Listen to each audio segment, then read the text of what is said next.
From Highway 49 to Keesler Air Force Base, Pass Road is a critical corridor through Gulfport and Biloxi. Unfortunately, Pass Road has a lot of problems, from old, outdated buildings to abandoned properties. A group is sponsoring 2 commercial development possibilities tours to highlight the need to focus on improving Pass Road.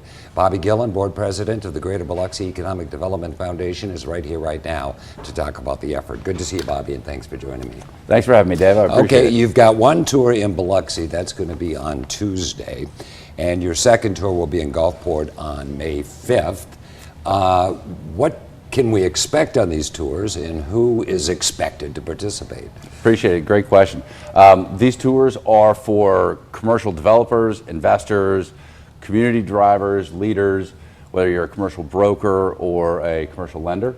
We want all the different private sector folks that participate in purchasing buildings and revitalizing properties and bringing in new businesses to our cities to get together and to also ride a bus and look at 6 different properties in each city, along with some of our city officials. Now, I said critical corridor, which is so true in the beginning of this, because you have Highway 90, you have I-10, and then Pass Road, and that's it, basically, east and west through the coast's 2 biggest cities.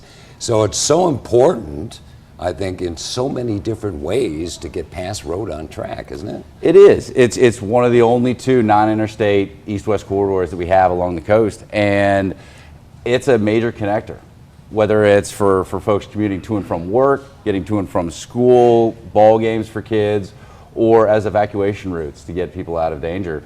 That's all we got. And so we really need to pay attention to what's there, how we're developing it, and look at strategic ways to improve. Now, I want to put up some video and give credit where credit is due. These are some commercial buildings that have been developed just east of DeBees Road over the last few years, and they did a great job. And I'm guessing that's kind of what you're looking at, because there are some people think take a bulldozer to sections of Pass Road. And you know what? A few years ago, the same folks that I think we're going to highlight here in some of these success stories, they were thinking the same thing about other properties as well. And a lot of the time, it just takes folks to come together and share ideas, to look at, hey, here are some things that work in this pocket or this section, and start sharing thoughts while we look at other areas where there's opportunity. Speaking of opportunity, is there any way either on the local or the state level to incentivize people to develop along Pass Road? There definitely are, and there's a number of different ways that either cities, counties, or states can do that and structure programs to target specific types or specific areas of the city to redevelop. And then there are also programs that offer occupancy grants or grants to upgrade facades. Our foundation actually just fully allocated a new facade grant program where we reimburse property owners along Pass Road and Division Street for upgrading their properties.